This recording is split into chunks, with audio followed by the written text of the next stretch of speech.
Praise the Lord. Amen. Are you blessed? Super. Super blessed ba kayo? Super. And so we are going live. To God be the glory. Amen. So we are continuing our lesson about eternal salvation. So ito ay part ng ating pag-aaral. Amen? At gaya ng sabi ko, ay itabi nyo yung copy niyan kasi mayaman yan. Amen? Yung kopya niyan ay mayaman.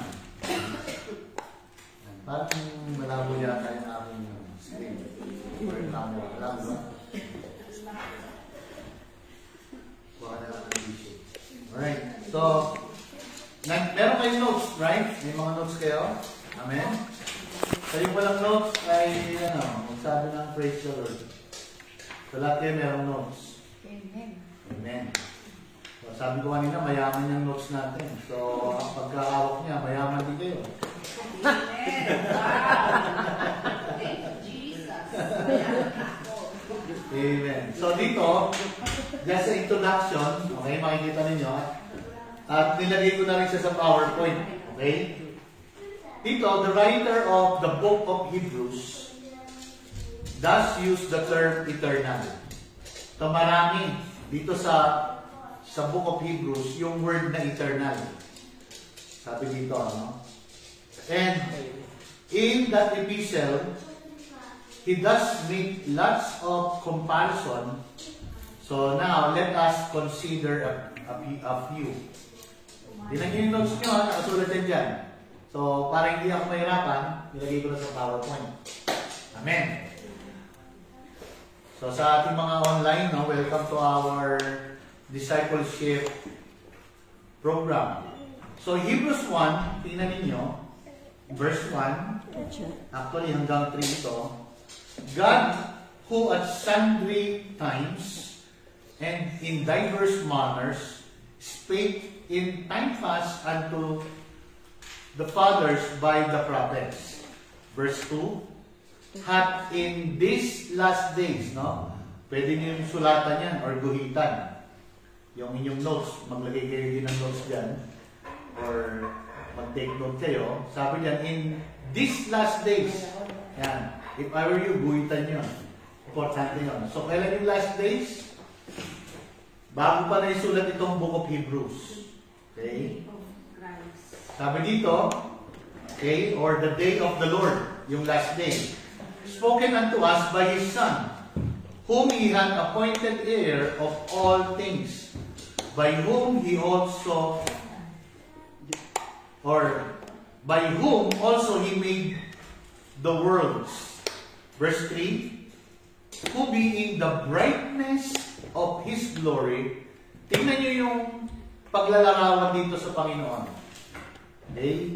Who being the brightness of His glory and the express image of His person, and upholding all things by the word of His power, when He had by Himself purged our sins, sat down on the right hand of majesty on high.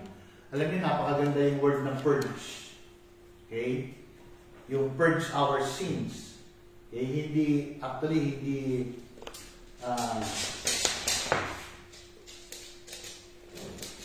yung ibang mga turo, no, yung kasalanan daw natin ay pinapatawad pa lang. Itong term na ito, na purge, actually, this is the fulfillment that our sins are already forgiven.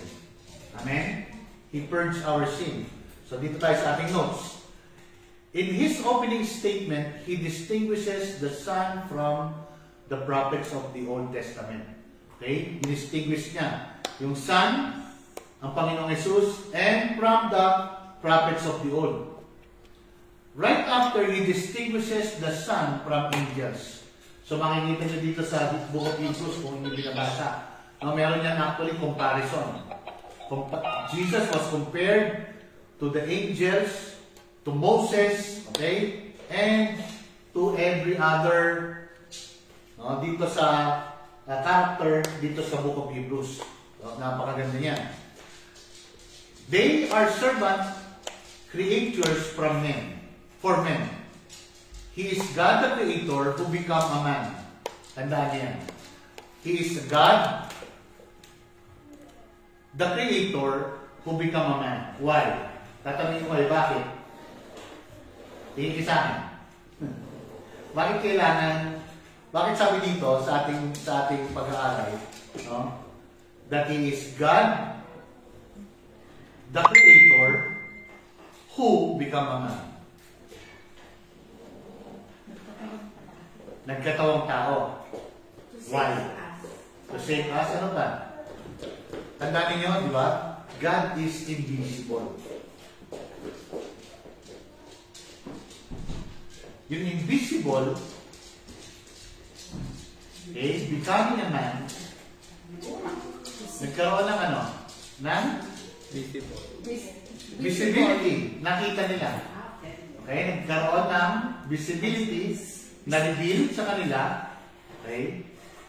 Kasi you cannot see the invisible. Tanda natin yan.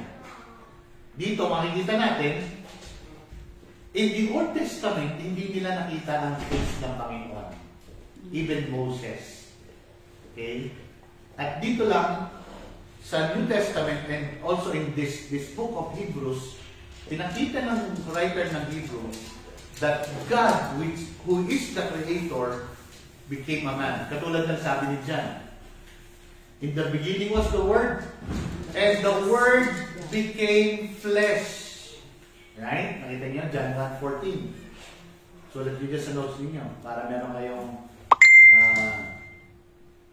tawag yan, reference from the book of John.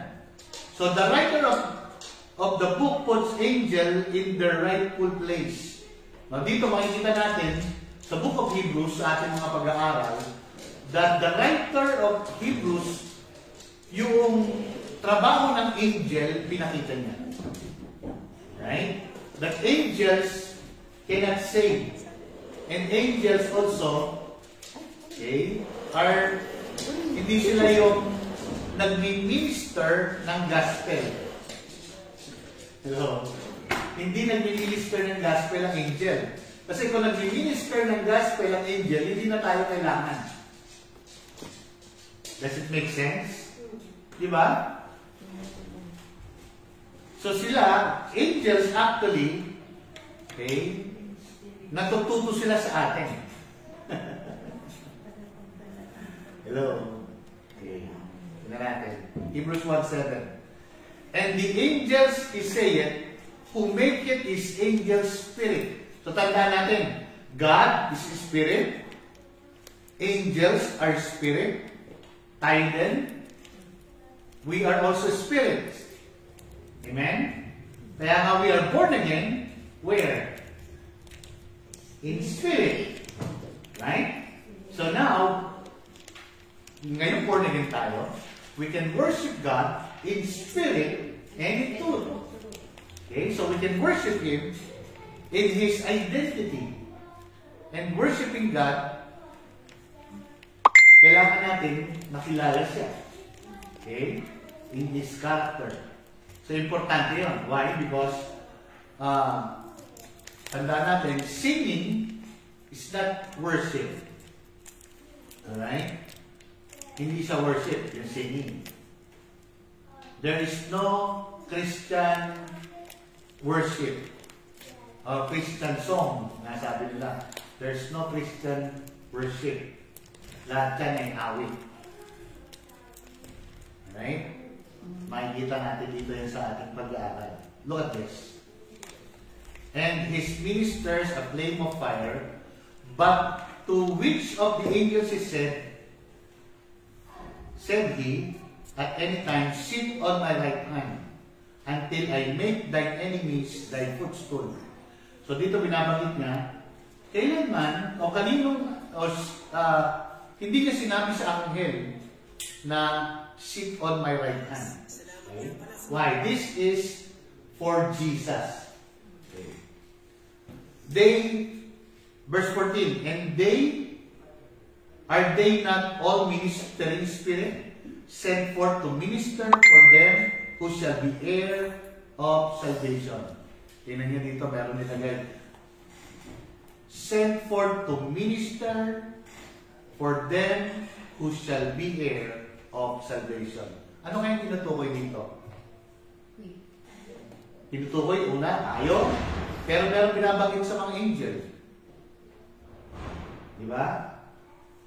Di ba nung tinempt si Jesus, nandaan nyo, ginamit ni Satan yung word? Di ba? Magpakahulog ka. Di ba sabi? Tingnan nyo yung deception. Jesus Christ rebuked the devil through His word. Through the scripture. Ano sabi ng Panginoon? Di ba nung tinempt siya? Turn the stone to bread. Ano sabi? It is written, man does not live by bread alone. Okay? Tingnan nyo, ang ginamit din na counter attack ni Satan is the Bible. Kaya you need to know your Bible. Why? Because anytime there is a wrong doctrine, it is also in the Bible. A wrong interpretation. Diba? Ano sabi? Di ba pag nagpakahulog ka, sasagutin ka ng mga anghel? So what is the ministry of angel? Diba? Sasagitan yung mga nakaka... Sasagitin nyo? Alright, tingnan natin. He also distinguishes man from angels. They are messengers. He is the message. Okay? Ang messenger, okay? They are messengers. He is the message. They relate an information. He was God speaking. They were creatures. He is the one who created all things. The prophets spoke at Sunday time and in diverse manner. He has spoken once, clearly, perfectly, and without ambiguity. Okay, ang Panginoon nagsasalita yan. So, He was the object of their prophecy. Tandaan natin, kaya dito prophecy, isa lang. Hindi prophecies ang ginamit. Why? Because the prophecy of the Old Testament is Jesus. Siya yung prophecy. About what? Salvation. The death and the resurrection. Okay, tingnan natin. He by Himself purged our sins. Okay? The prophets inclusive and is set at the right hand of the Majesty on high. There is none higher than Him. He is God who has become a man. Yung purge our sin, ano sa Tagalog yung purge? Tulungan niyo nga ako.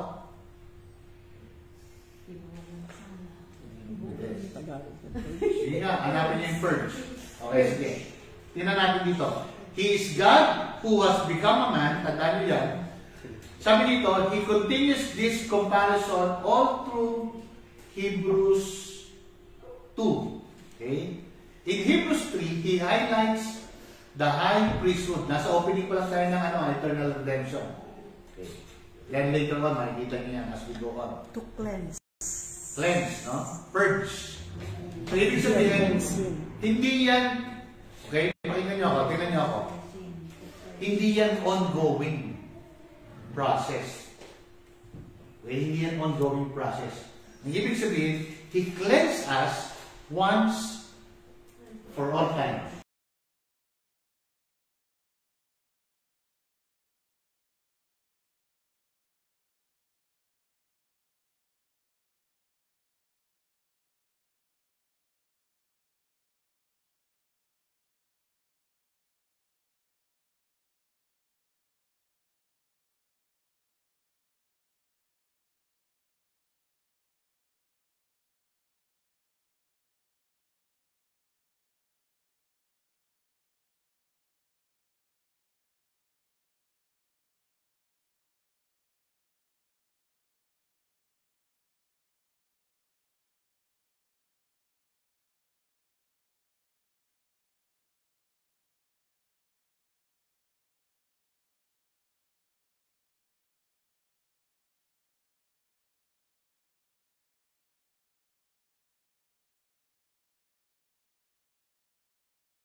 going back to the Old Testament. Tandaan natin when we're reading Hebrews, ang pinopoint niya in the Old Testament also.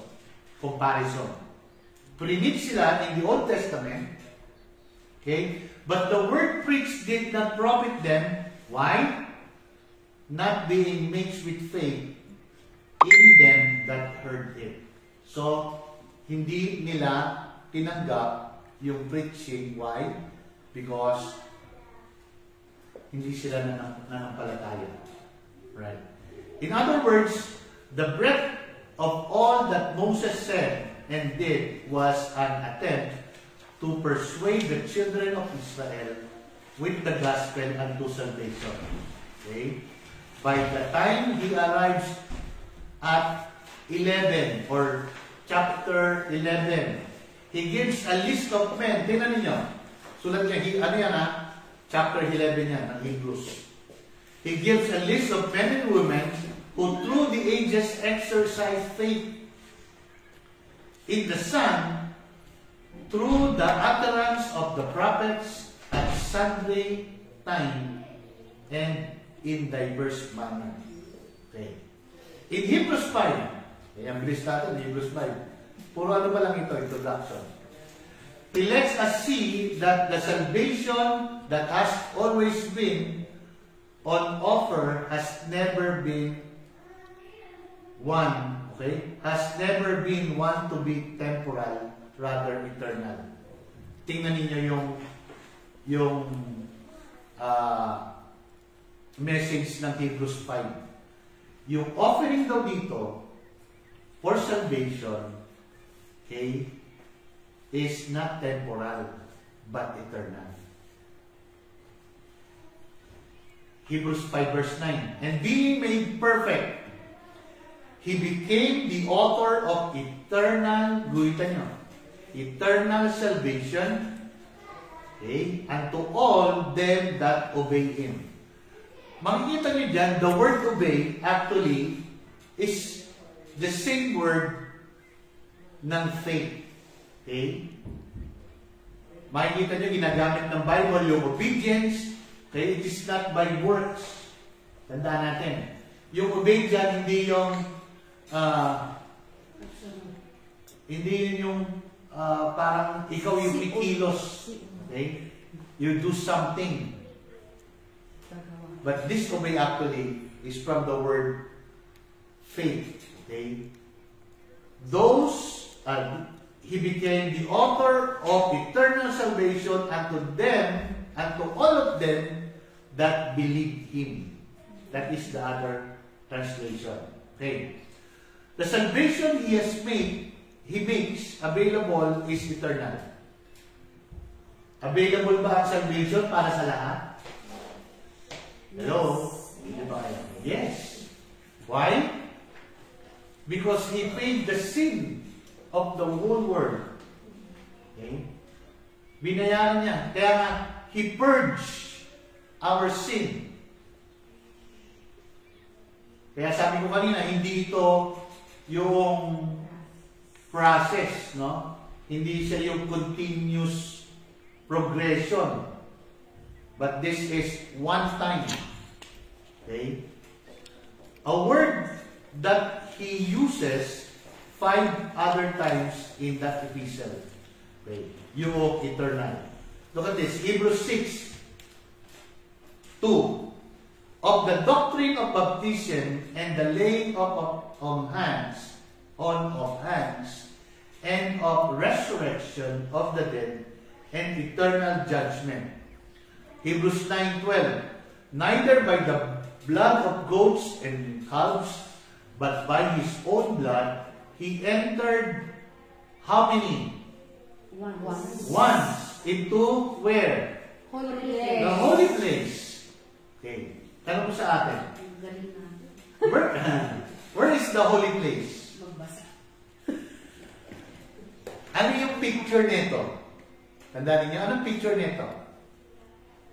Neither by the blood of goats and calves, but by his own blood he entered once into the holy place. Jesus. Okay, si Jesus, he entered with his blood, which is his life, Where? In us. In our hearts. Very good. That is the holy place in our hearts. Amen? Having obtained what? Eternal redemption for us. Verse 13. For if the blood of bulls and goats, and the ashes of an heifer sprinkled the unclean, sanctified to the purification of the flesh. Verse 14. How much more, or purifying of the flesh, how much more shall the blood of Christ, who through the eternal spirits, guhitan yan, eternal spirit, offered who? Himself. So siya yung offering mismo. Okay? Kasi pagka binasa natin, makikita natin puro blood. Okay? Ilagay niyo dyan. Leviticus 17 verse 11. Life is in the blood. So Jesus actually offered His life, which is His blood. Or the other way around. As you go. 17 verse 11. That life is in the blood. Amen? Okay. So verse 14, how much more shall the blood of Christ, pwede nyo rin lagyan dyan, the life of Christ, who through the eternal Spirit offered Himself, look at the offering, without spot to God. Guhitan nyo uli yung purge. Okay? Purge what? Our conscience from dead works to serve the living God. Okay? Kaya nga, kapag naintindihan natin, it purge our conscience, okay? Kaya nga, the believers need to understand that there is no more consciousness of sin because your sins are purged by His blood. Di ba? Di ba merong awit, no? The blood, di ba? I am washed by the blood. Di ba? By the blood of Jesus. Di ba? From yesterday. Okay. Ayan. Pwede rin yun. Okay. Tingnan nyo. Look at this. Saan na tayo? Verse 15. And for this cause, He is the mediator of the New Testament, that by means of death, in a new gospel, for the redemption of the transgression that were under the first testament, they which are called might receive the promise of eternal inheritance. Meron ba kayong eternal inheritance? Amen. Hebrews 13 verse 20. Now the God of peace that brought again from where?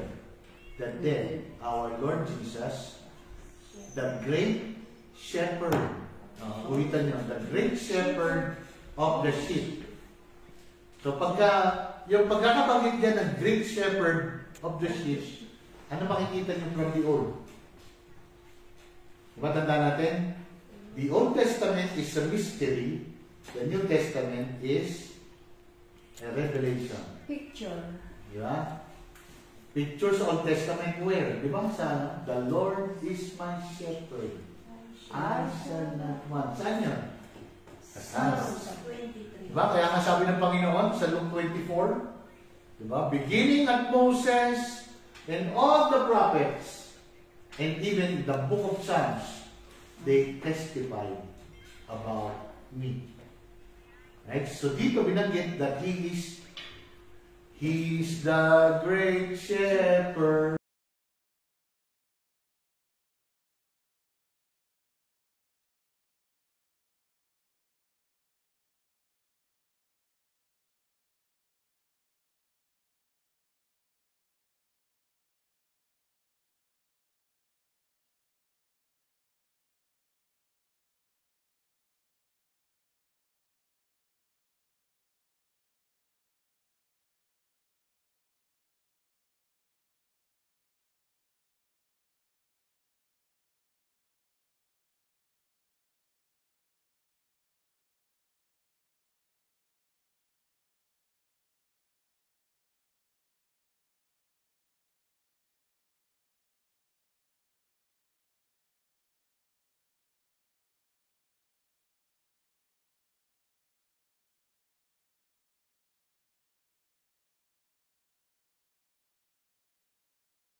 In these epistles, he is consistent in teaching the same things. Okay, tingnan niyo. Okay. 1 John 1:1. That which was from the beginning, which we have heard, which we have seen with our eyes. So dito, sino nagsasalita? Si John. Sinong John? John the Baptist. Hindi. Si John. Si John the Beloved. Okay, ganyan. Alright? Siya yung huling apostle na namatay. Saan siya? Sa Patmos. Okay? Kaya kailangan i-review kayo eh. John the Baptist at saka John the Beloved. Walang sinulat si John the Baptist na na libro. Oo.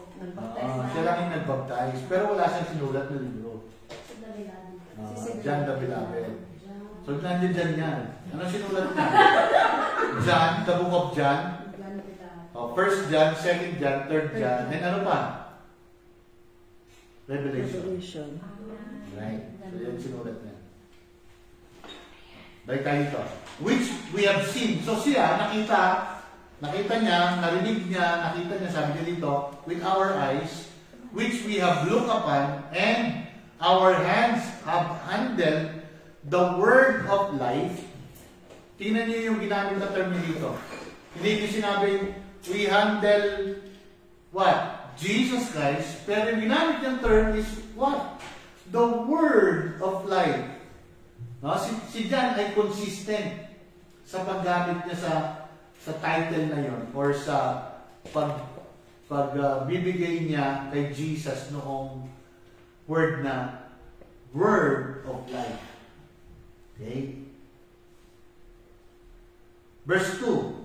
For the light was manifested, and we have seen it, and bear witness, and show unto you that eternal life, which was with, na kanino daw? The Father, and was manifested unto us. So yung eternal life is actually the life of the Father. Okay? And that light, para makita nila, marinig nila in the person of Jesus Christ. That which we have seen and heard declare we unto you, that ye also may have fellowship with us, and truly our fellowship is with the Father. Tingnan niyo yung fellowship nila. Our fellowship is what? With the Father and with the Son, Jesus Christ. Bakit kaya yun ang sinabi yun dyan? Why? Tandaan niyo? Because Jesus is in the Father in His prayer. Sabi ni Jesus, di ba, John 17, Father, that they may know I in you, you in me. Sa John 14, nung nagtatanong si Philip, tulad niya dyan, John 14, ano sabi? Sabi ni Philip kay Jesus, Lord, show me, just show us the Father and it will be enough. It will be sufficient. Ano sabi ni Jesus? Philip. Okay? Ano sabi ni Jesus? Okay? Ito yung sabi ni Jesus sa kanila. Tingin niya sa akin. Philip, I am. When you see me, you see the Father. I am the Father. That is the word of Jesus. So kaya dito binabanggit dito ni John, okay, yung fellowship niya is what? With the Father, which is Spirit, and with the Son, okay, Jesus Christ. Okay, kaya meron mga Bible words na nasa English na kailangan natin intindihin from original Greek. Okay, yung Son dyan, hindi yung katulad natin na pinanganak ng isang ina. Because Jesus, wala siyang, or the Father, okay, minsan meron akong narinig. Kung Diyos ang Ama ni Jesus, sino yung nanay Diba? Alright? And also, Mary is not the mother of God. Tandaan natin. Mary conceived Jesus. Okay? Tandaan niyo yung binanggit ko noon? Conceived Jesus. Ano meron? Emmanuel, incarnated in Mary, God with us. Okay? And that is the Son of God. Alright? Yung incarnation. That is what the Bible says, Son of God. Or Theanthropos, God in a man. Amen? Nandiyan pa ba kayo? Naintindihan niyo ba sinasabi ko? Nagigets niyo ba? Nahihirapan. Nahirapan kayo? Okay. Nagandaanin ko. Repeat. Ulitin ko. Because God is the Spirit. To save man from man, He needs to become a man. Kailangan niya maging tao.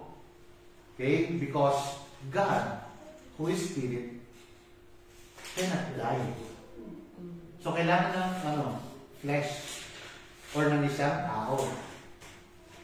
Okay? When God, which is invisible, became a man, ang tawag sa Bible, Son of God. Why?